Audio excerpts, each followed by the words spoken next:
And I think in these words, Jesus gives us this perfect antidote to a life that you have where you end up hating what you have. I don't want you all to have that kind of life.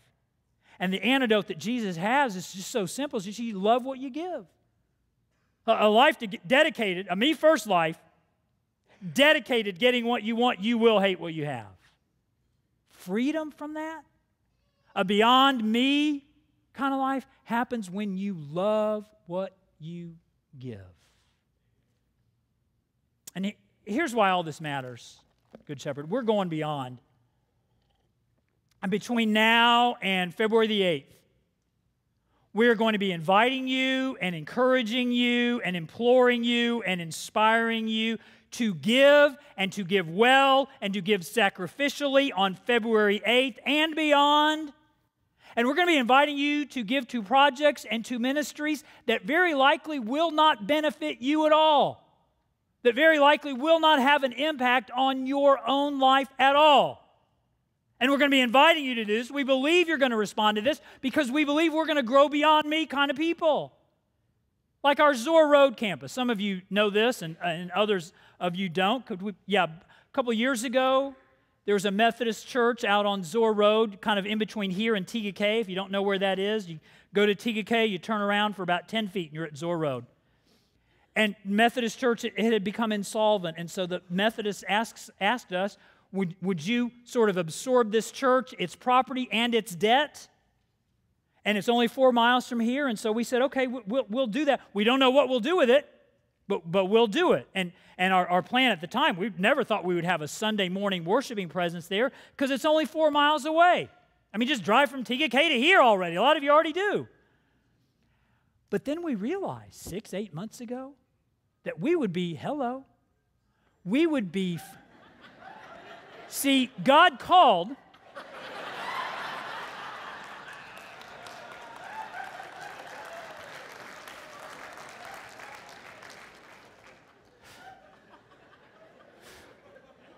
And He said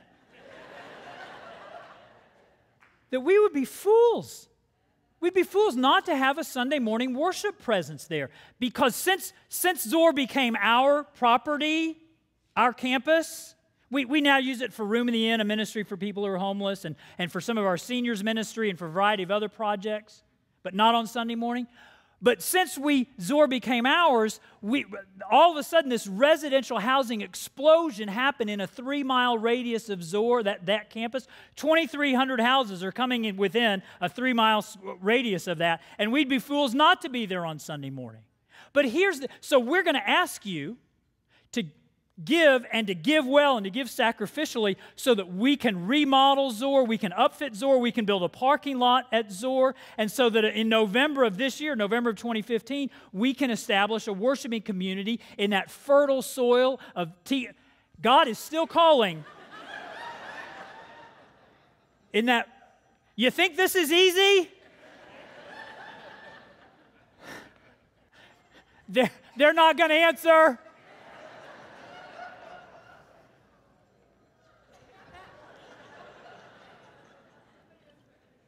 I can talk louder, but here's the deal about Zor, though, is that we're going to be asking you to give there, and most of you are not going to be able to attend there.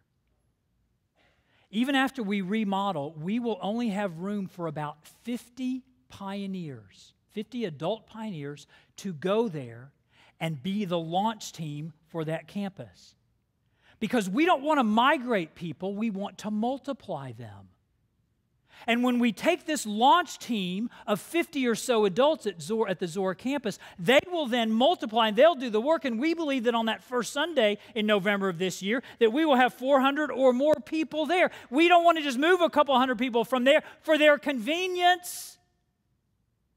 We want to send a launch team there who's there for ministry.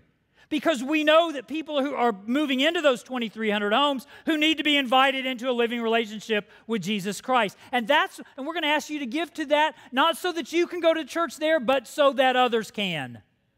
Because we want you to love what you give. Or even the living room. large venue that's coming immediately to my right and to your left, just beyond these walls. Some of you know this, others of you don't. Our student ministry and our Latino ministry meet across Moss Road, very busy street, in the corner campus. It used to be a Hollywood video store. Has anybody here gone to a video store to rent a video? See, nobody else has either. So they went out of business, and they closed, and we took it over. We leased that space, and that's where our Latino, right now, there's 100 or so people in a Spanish worship service hearing the same message with Sammy Gonzalez preaching it. That's really good news, isn't it?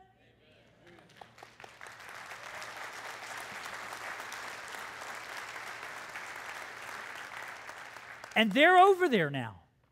But we lose that lease in the middle of 2016. And not only can we not have that building anymore, we can't even park there anymore, which is why we've already building a parking lot to my left, to your right.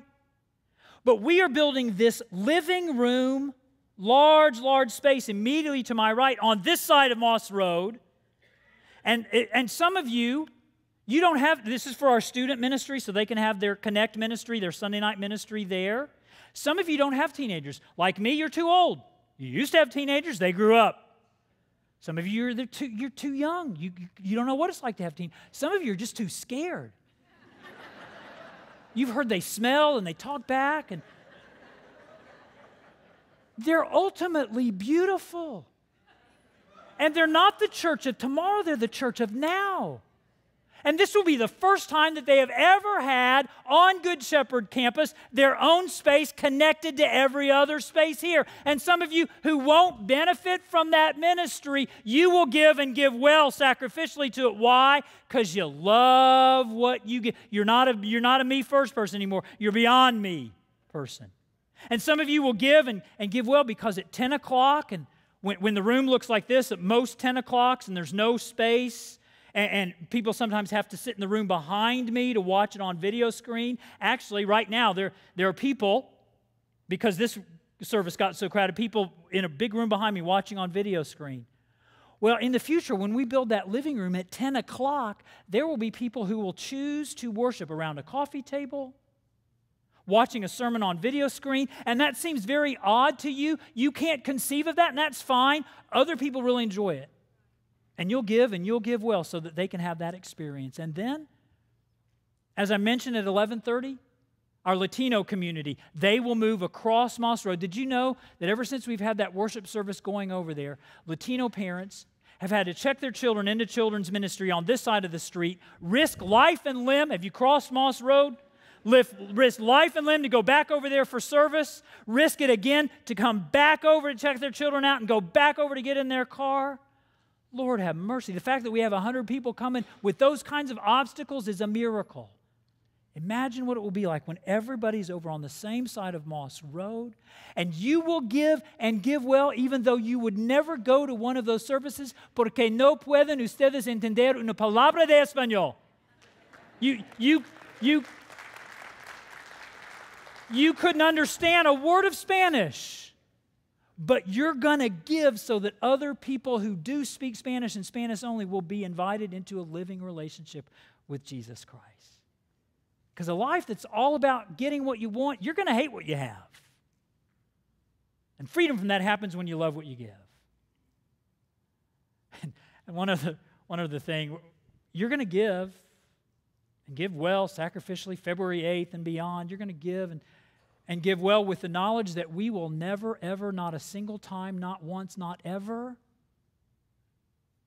name a row, a room, a window, or a bathroom stall after you. We don't do that. James and, amen, is right. James and John wanted the recognition. We don't give for those reasons. You can look high and low in this church. You can look all over this church, and you will not find a single thing named after a single individual, because that's not what it's about. You don't give for your recognition. You give to give Him His glory. Amen? We understand, we realize that you love what you give, not when you get something back. Oh, I got that building named after me. No. You give what you give because you know that's the only way to have freedom in life. Sort of like the guy who first got connected to this church through a hope team. And you know what a hope team is? A hope team is a serve team at this church. And what they do is they take people on the margins and they help them move from homelessness to housing, from dependency to sufficiency, from despair to hope, from religion to a living relationship with Jesus Christ. And this guy who got adopted by a hope team started coming to this church because the hope team adopted him. And do you know how he serves now in this church that he's part of Good Shepherd? He's the leader of a hope team, giving to others on the margins what was given to him. In fact, I think so much of him and his story that I want you to meet him and see for yourself. Take a look up on the screen.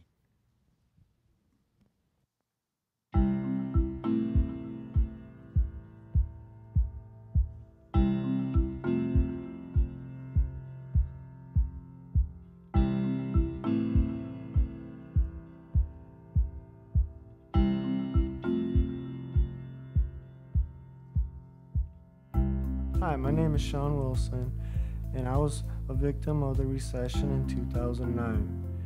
After a year after I lost my job, my money ran out, and me and my daughters found ourselves homeless. I turned to the Rooms in the Inn ministry, and it's a safe place to sleep. You know, they have good food, but my situation never changed. It got to where there's only 3 days left of the Rooms in the Inn ministry. So I was like, I didn't know what to do. I didn't know where to go. So all I did was get on my knees and I prayed. And I asked God for help because I didn't have no place to go, didn't know what to do. And He answered my prayers. God answered my prayers with Family Promise, which is a ministry, another ministry that helps families only. And they helped me with my resume. I was able to get a job and save up money, and they helped me get a place to stay, and they got me a hope team. And the hope team, what they did was they helped me spiritually, they helped me emotionally, and they helped me get by day. My hope team, man, meant the world to me. In my whole life, I never had strangers that I've never met before take time out of their busy life to actually put me first and put my daughters first, and it meant the world to me, and it's unbelievable. My hope team taught me to put others first. They also invited me to go to Good Shepherd, and now that I go to church, the church is teaching me even more how to give to others. And the way I give to others is at 8:30 I teach the 4-year-old Sunday school, and then 11:30 I also teach the kindergartners. And then Room in the Inn, I come and the ministry that helped me in the beginning, I give back to Rooms in the Inn because they helped me, and I want to be part of helping others. With my hope team, they invited me into a living relationship with Jesus Christ, and now I am part of a hope team where I'm able to invite them into a living relationship with Jesus Christ. Being in a living relationship with Jesus Christ has taught me to go beyond myself and to put others first, and that is what I'm learning to do every day.